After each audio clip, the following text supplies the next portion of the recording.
Good morning, students. And today we will be taking International Humanitarian Law, your elective paper in criminal law. So, the term International Humanitarian Law and how different units that we have to study in this particular subject that we will be seeing today. So first of all, let me take the brief of the syllabus that International Movement for Humanization of Warfare. પહેલું જે unit છે આપણું એ પહેલા યુનિટમાં એવું લખવામાં આવ્યું છે કે હ્યુમનાઇઝેશન ઓફ વોરફેર એટલે શું કે જે યુદ્ધ कैदીઓ છે, યુદ્ધમાં જખમી થયેલા, બંદી થયેલા એવા બધા વોરિયર્સ છે. તો ફર્સ્ટ આપણું જે યુનિટ છે એ રિલેટેડ ટુ યુદ્ધ જે વોરફેર્સ છે, સોલ્જર્સ છે એન્ડ ફોર ધેયર બેટરમેન્ટ, જે કંઈ પગલાં એમના માટે લેવામાં આવ્યા છે ઇન્ટરનેશનલ કમ્યુનિટી દ્વારા, એનો આપણે ખાસ આમાં જોઈશું. તો કોન્ટ્રીબ્યુશન્સ ઓફ ક્લાસિકલ રાઇટર્સ, તો હ્યુમેનિટેરિયન લોને ડેવલપ કરવામાં જે રાઇટર્સ છે, વિવિધ ફિલોસોફર્સ છે, એમનું જે યોગદાન રહ્યું છે એને પણ આપણે આ યુનિટમાં અભ્યાસ કરીશું.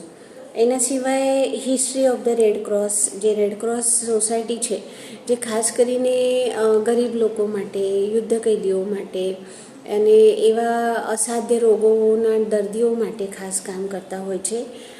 મેન તો એમનું ઇન્ટેન્શન યુદ્ધ कैदીઓને બ્લડ સપ્લાય કરવું અને એમને જે મેડિકલ ટ્રીટમેન્ટની જરૂરિયાત હોય છે એ પૂરી પાડવાનું, એ ખાસ એમનું ઉદ્દિષ્ટ હતું.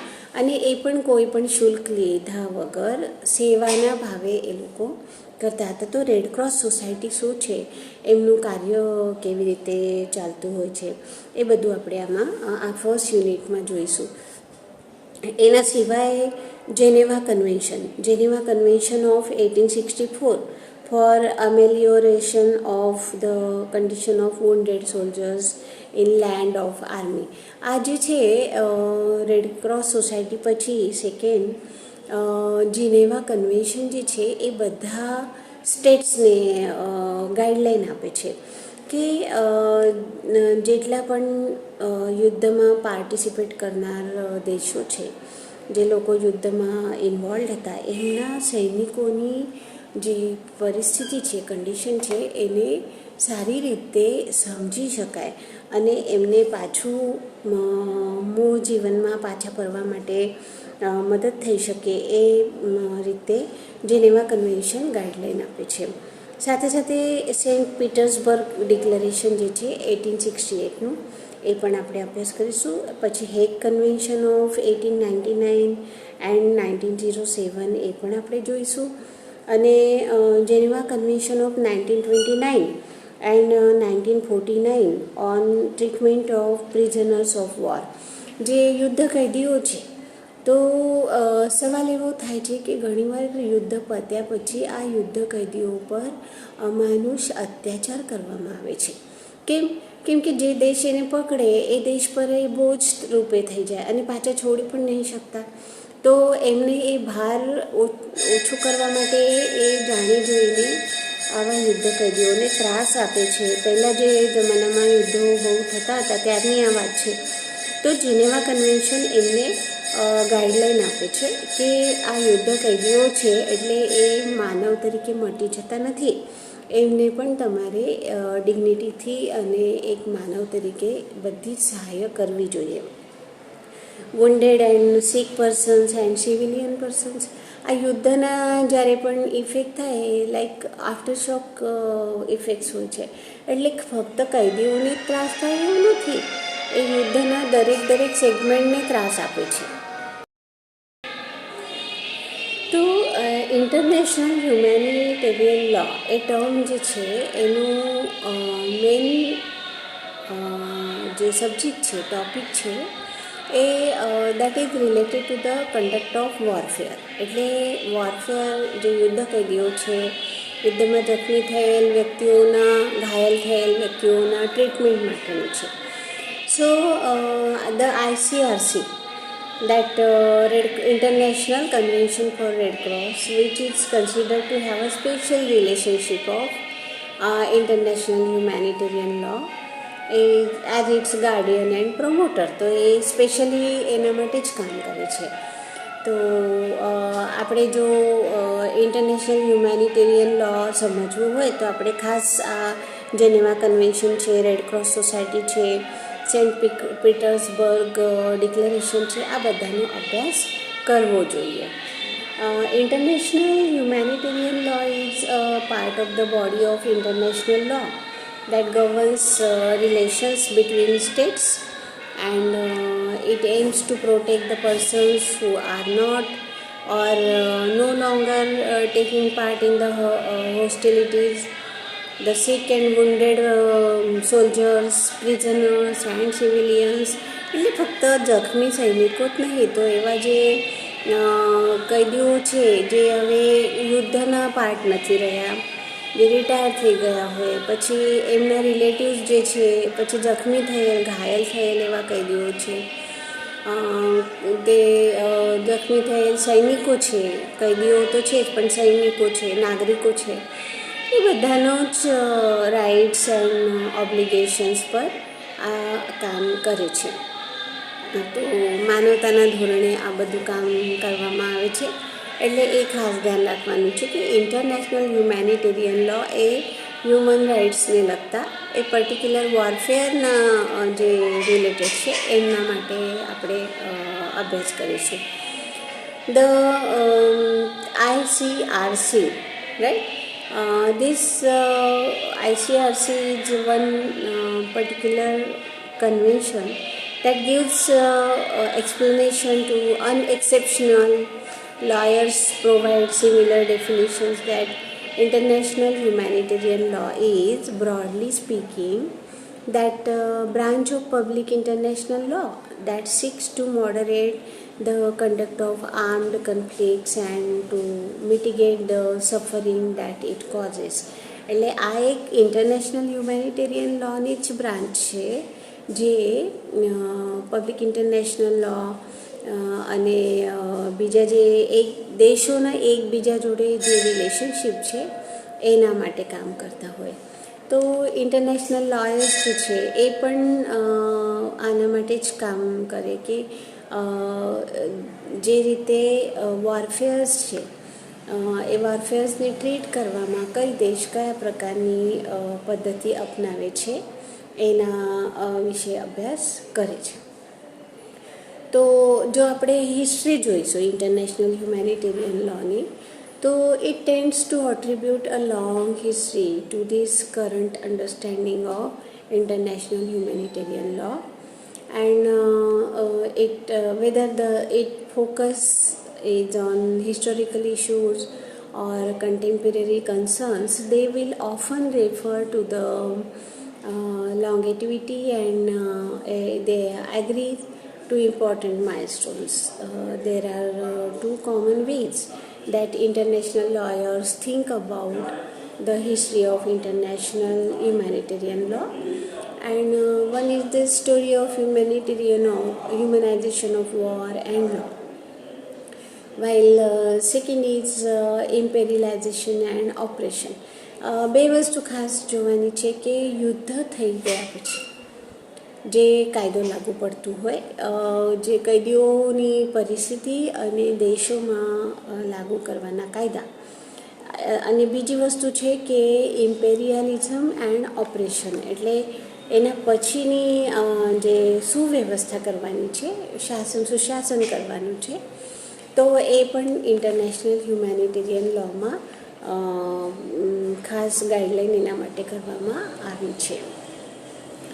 So the orthodox history of international humanitarian law that tells the story like laws of war have always existed to limit the destruction of war. એટલે વોરનું ડિસ્ટ્રક્શન કરવા માટે આપણે કાયમ પ્રયાસો કર્યા છે.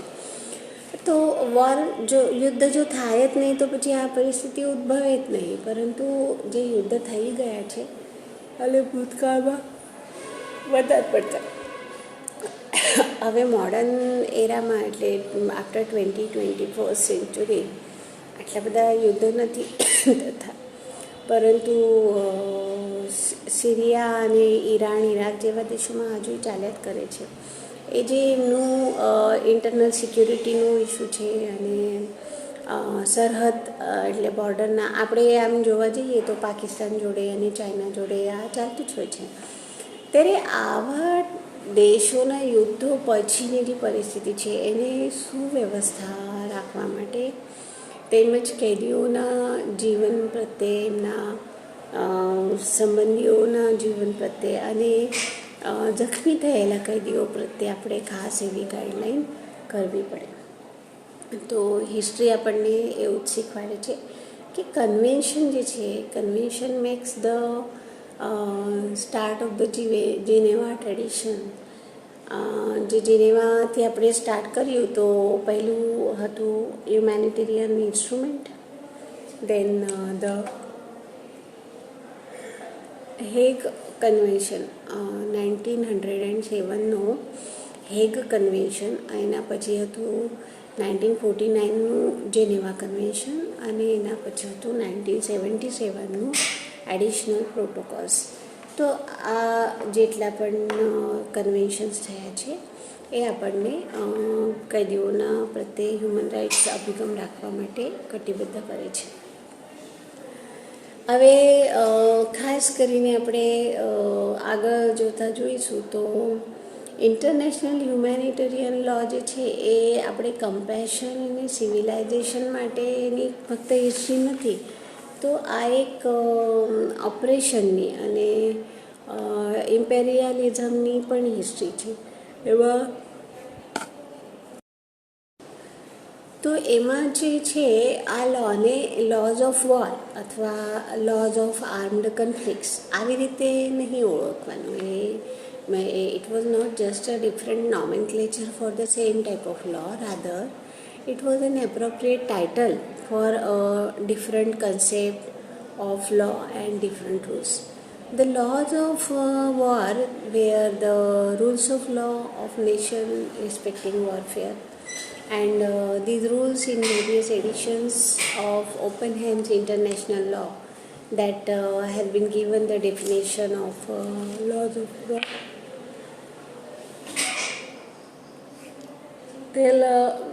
The second principle of laws of war in Oppenheim that has been given, that the principle of humanity, માનવતા એ જ અભિગમ સૌથી પહેલાં આપણે જોવા જોઈએ.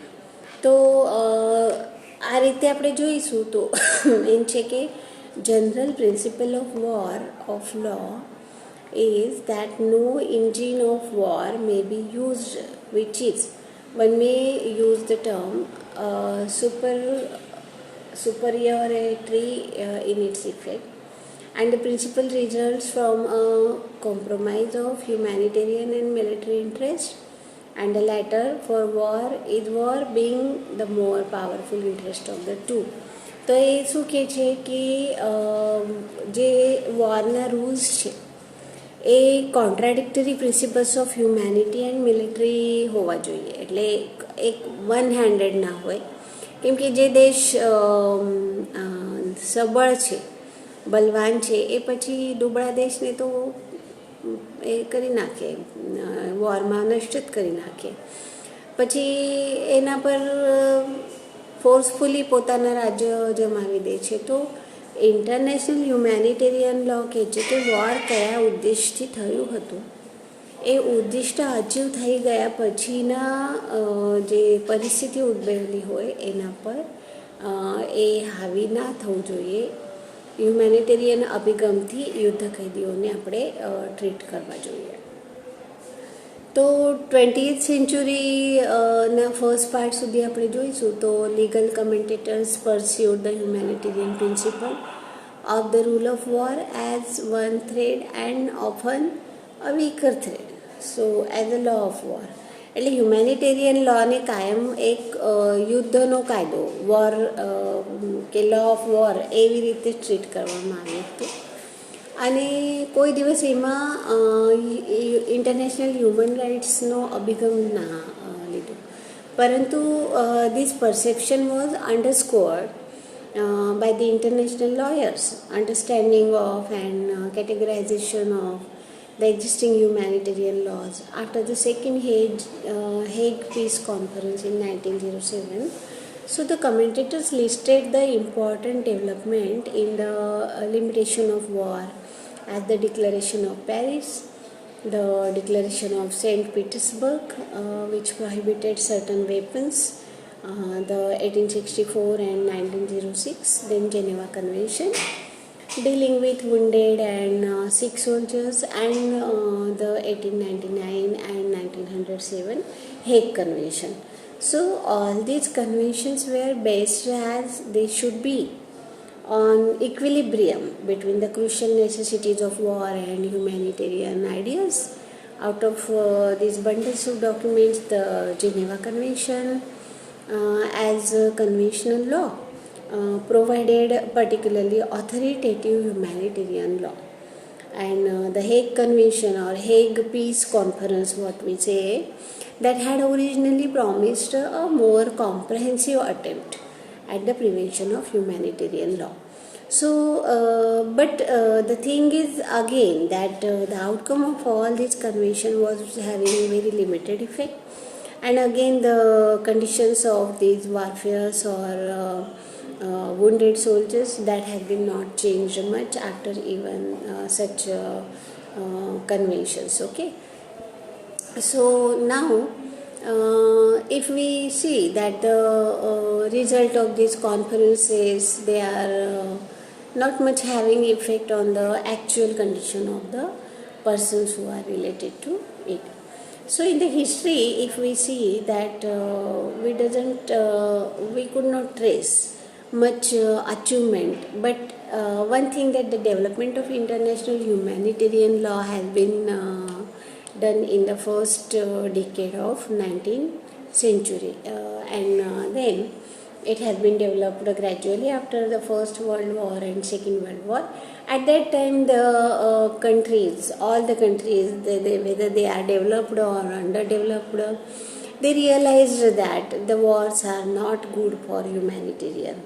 They are not good for the human beings, and then they try to develop the policy on humanitarian laws, human rights, and the things. Now, in 1968, when the International Conference on Human Rights in Tehran was held, that provided the McBride with the opportunity to publicize his idea further, where its aim was to improve the implementation of human rights. And again, then the UN General Assembly that passed a resolution which has a particular agenda, that it should work for the human rights and international humanitarian laws for the betterment of the human being.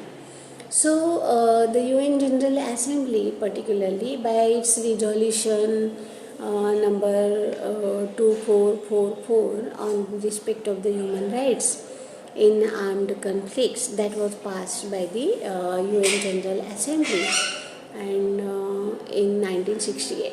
So the General Secretary General will look after the additional humanitarian conventions, and in this way the United Nations General Assembly took it in its own hand to develop the humanitarian laws at international level.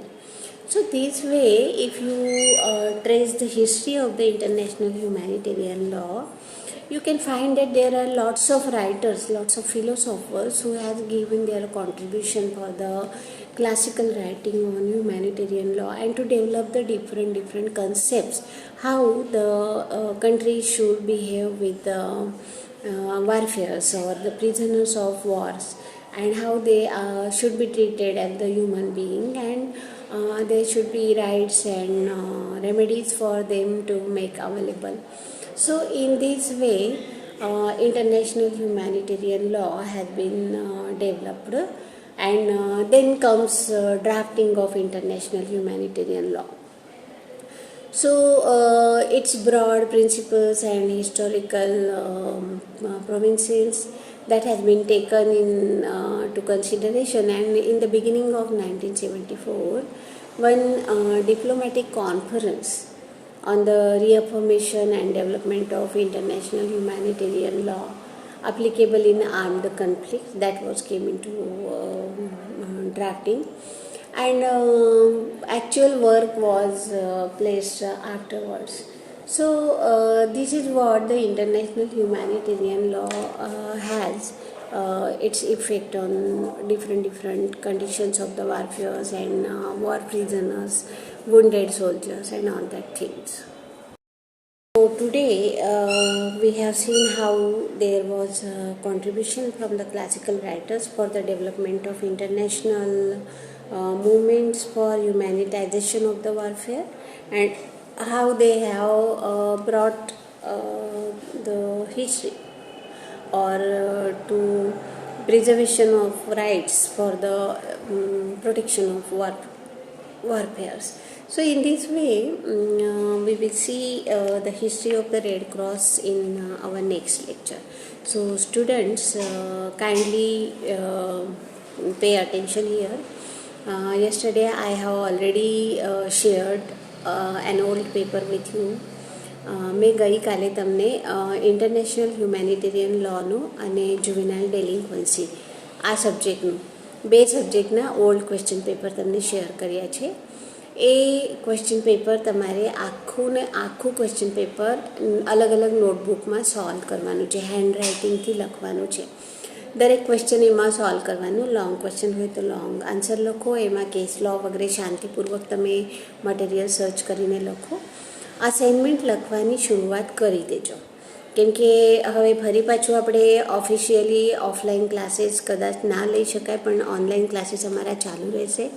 ત્યારે assignment એ જ તમારા internal marks માટેનું અડધા marks માટેનું segment છે. 15 marks છે અસાઇનમેન્ટના. તેમાં અટેન્ડન્સના marks ઉમેરાય અને 10 માર્કમાંથી તમને જે કંઈ માર્ક્સ મળશે. ત્યારે તમારે આખું ક્વેશ્ચન પેપર સોલ્વ કરવાનું છે. કોઈ ચોઇસ ફિલિંગ કરવાનું નહીં એમાં. તેમાં ભલે ચોઇસ આપેલો હોય, પણ અમે તમને આ અસાઇનમેન્ટ તરીકે એટલા માટે આપ્યું છે કે જેથી તમને હોલ સિલેબસની પ્રેક્ટિસ થઈ જાય, લોંગ ક્વેશ્ચન લખવાની, શોર્ટ ક્વેશ્ચન લખવાની પ્રેક્ટિસ થઈ જાય અને તમારું પોતાનું મટીરિયલ તૈયાર થઈ જાય. આપણે સિલેબસ પર કેવી રીતે ક્વેશ્ચન પૂછાય છે અને એને પછી સર્ચ કરીને તમે વ્યવસ્થિત લખી શકો છો. સારા હેન્ડરાઇટિંગમાં વ્યવસ્થિત એવો અસાઇનમેન્ટ લખવાની શરૂઆત કરી દેવાની. અમે એ સબમિટ કરવાની ડેટ બહુ જ શોર્ટમાં ડિક્લેર કરી દઈશું, તો એ લગભગ તમને 1 મહિના જેટલો મળી જશે. બીજા મેડમે પણ તમને શેર કર્યા જ હશે, એટલે એમનું પણ અલગ નોટબુકમાં તમે અસાઇનમેન્ટ લખવાનું ચાલુ કરી દેજો. અસાઇનમેન્ટના સબમિશન ફોલો કરવાનું, પછી ઇન્ટરનલ એક્ઝામમાં હાજર રહેવાનું, અને અમે બીજા કોઈ કાર્યક્રમ માટે કે એવા કોઈ આવશ્યક સેવાઓ માટે તમારે હાજર રહેવા માટે સૂચિત કરીશું. ત્યારે તમે જે અથવા ઓનલાઈન અમે જે લાઈવ લેક્ચર લઈશું એમાં તમે જ્યારે પ્રેઝન્ટ રહેશો, એ બધાનો સરવાળો લઈને તમને અટેન્ડન્સના માર્ક્સ મળશે. ઓકે, તો આ વસ્તુ ધ્યાનમાં રાખવાની. તો અસાઇનમેન્ટ લખવાનું તમે ચાલુ કરી દેજો. કશું કંઈ ક્વેરી હશે તો તમે મને ઈમેલ કરો. ઈમેલ આઈડી તમારી પાસે હવે હોય જ છે મારું. અને ક્વેશ્ચન લખો. એમાં પહેલાં પોતાનું નામ લખવાનું, કયા ક્લાસના છો એ લખવાનું, સેમિસ્ટર લખવાનું, કયા સબ્જેક્ટની ક્વેરી છે એ સબ્જેક્ટનું નામ, અને પછી તમારો ક્વેશ્ચન લખો. અભ્યાસ સિવાયની કોઈ વાતો કરવી નહીં. ખાસ કરીને ડિફિકલ્ટી તમે પૂછી શકો છો. પછીના લેક્ચરમાં એ ડિફિકલ્ટીને અમે આવરી લઈશું. વોટ્સએપમાં કરશો તો વાંધો નથી, પરંતુ તમારું પોતાનું નામ, રોલ નંબર અને પછી જ તમે ક્વેરી લખવાની. ખાલી વોટ્સએપમાં ડાયરેક્ટ લખીને મોકલશો તો એ હું વાંચવાની નથી. એ ખાસ ધ્યાનમાં રાખજો. તો દરેક વસ્તુની એક પદ્ધત હોય છે, એને ફોલો કરજો. તમે સારી રીતે અભ્યાસ કરશો તો તમારું ભવિષ્ય ઉજ્જવળ છે. એવી શુભકામનાઓ સાથે હું આજનું લેક્ચર પૂરું કરું છું. તો નેક્સ્ટ લેક્ચરમાં આપણે રેડક્રોસ સોસાયટીની જે હિસ્ટ્રી છે, એમનું જે કોન્ટ્રીબ્યુશન છે હ્યુમેનિટેરિયન લોમાં, એના પર આપણે લેક્ચર લઈશું. Bye. Stay home, stay safe, અને જ્યારે પણ તમારે અહીંયા ફેકલ્ટી પર આવવાનું થાય ત્યારે ખાસ કરીને બધા ફેકલ્ટીને મળીને જવાનું. Okay, by.